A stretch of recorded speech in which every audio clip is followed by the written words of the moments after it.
nếu có chẳng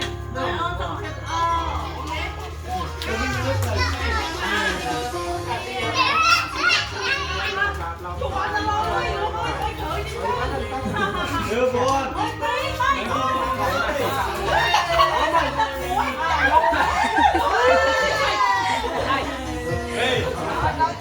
không say đây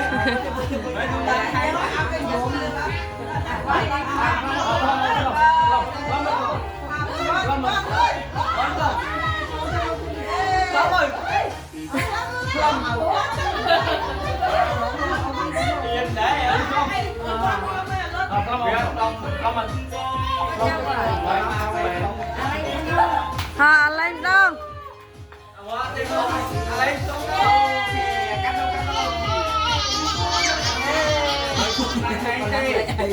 Hà lên không đâu nữa lấy nước đâu rồi